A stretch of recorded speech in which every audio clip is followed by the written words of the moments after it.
Welcome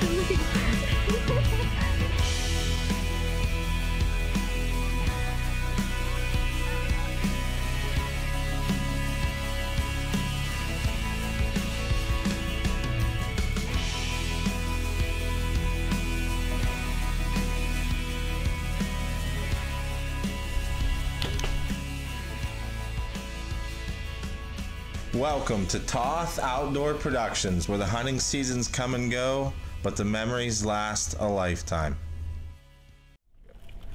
Hello and welcome to Toth Outdoor Productions. I'm Isaac Toth. And I'm Micah Toth. And today we're going to be talking about how to hunt henned up longbeards. And like, for instance, if you were going to go hunt and you had some longbeards that were really henned up, maybe it wasn't quite time to hunt them, or your season came in a little early for the weather you had that spring, what would be the best thing you would know to do to get those longbeards in? So, I mean, if I was hunting henned up birds, I would, probably the first tactic I would try is, if your state allows it, like here in Pennsylvania, we can't hunt all day until the third week of the season. And if it was me and I was after a bird that had a lot of hens, I mean, the first thing I'd try, you know, that hen goes to sit on a nest from 9:30 to lay an egg, and she'll go to her nest 9:30 to 12:30 and possibly as late as 3 p.m. So we've had a lot of luck in those later morning hunts or even early afternoon catching that bird that had 10-15 hens in the morning, and he's all by himself from right before lunchtime into the afternoon. So I mean, that's definitely something worth trying. And the other thing that we found to be real successful in with henned up birds is we found that we have a better chance of calling the hens in the more decoys that we have. So I mean, we've actually had it to the point where we've had 3-4 hen decoys and no male decoys whatsoever, just to try to entice them hens to come to the decoys to see what all the fuss is about.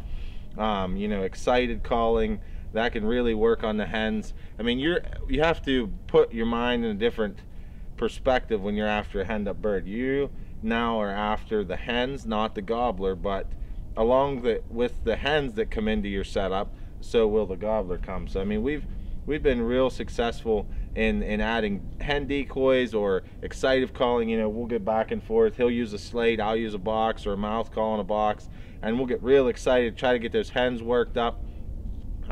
Something you can do, and you've probably seen this on TV before, but you know, if a hen calls to you in the morning, you know, you always copy exactly what she did and then maybe a little more, to try and make her mad, make her think you are trying to be the dominant hen and get her to come to your setup. And typically when you get a mature hen like that to come in, you know, right behind her is the longbeard you're after. So it's definitely, there's a couple different tactics to employ. I mean, each scenario is a little different, and we've used them all at once. We've used just one. And you know, if you're hunting in fielded areas, your decoy spread means a little more, because those birds might come out a couple hundred yards, and if they see a lot of hens and you're making a lot of noise, they feel like there's a party and they're being left out of it. So that's definitely something worth looking at. And then the other thing we wanted to go over today was you know, different decoy tactics. I mean, you would assume, and for states that don't have as much pressure, it is as simple as putting 2 birds out and letting them come in. But for, you know, Pennsylvania, Ohio, your states with a lot more hunting pressure, these birds have been called in, they've been spooked, they've been shot at, and for the, if I was going to call it advancing my decoy tactic, I mean, we've done it as far as we will, you know, we'll try, and that bird is telling you a message every day, and you just have to learn to read that turkey and understand what he's doing. It's not always easy. It's not always a success. The day number 2, I mean, I killed the biggest bird of my career so far. Right here, he was roosted in this hollow we're standing beside, and there's a field behind the camera, and that bird, I hunted him, I think, 11 mornings out of a 30-day season here in Pennsylvania. And I mean, he gave us a run for our money.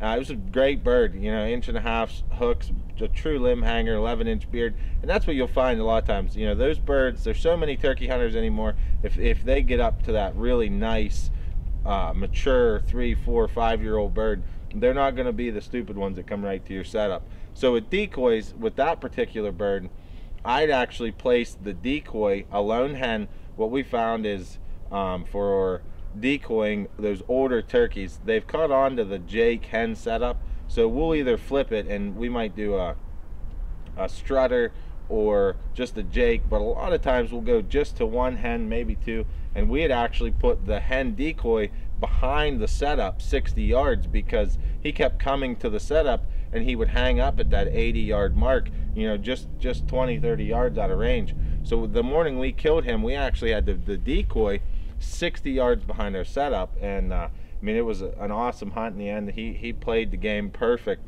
come right to the 80-yard mark from the decoy that he had been coming to, but this time we were only 20 yards from the bird at that time. So it's definitely something to think about, and as you advance as a turkey hunter, you know, it doesn't always have to be the same setup. You can really go. I mean, if your state allows fanning and stuff like that, that's all huge tactics in the decoy world. But I mean, I think, you know, that those have been very successful tactics for us. So do you have anything you want to add to hunting birds that are, or advancing your decoy setup a little bit?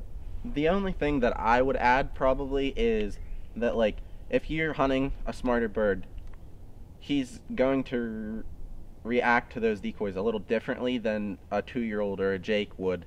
He's not going to run in as fast. You know, if you have a jake decoy, he's probably eventually going to end up at that decoy. So you can keep those out a little further. But if you have a hen or something, he might stay back a little bit from that hen, and he might, like, you know, stay 15-20 yards from that hen. So you might want to have her closer to you, and if he thinks the hen is leaving, so if, like, you hear him gobbling in the morning, he's over there, you might want to put the decoy facing you, so when he comes in, he thinks the decoy is leaving, if it's a hen.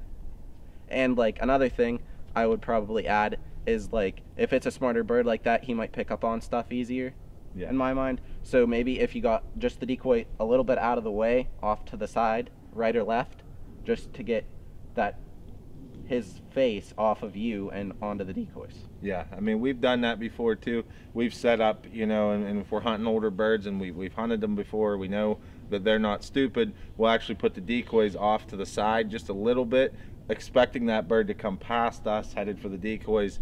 You know, you don't want all that attention right here. You're hunting an animal that its best advantage is its eyesight, so it's something worth thinking about. But we hope this video makes you a better turkey hunter. We wish you all the luck in the world, and have a great 2019 season, and we'll see you here next time on Toth Outdoor Productions.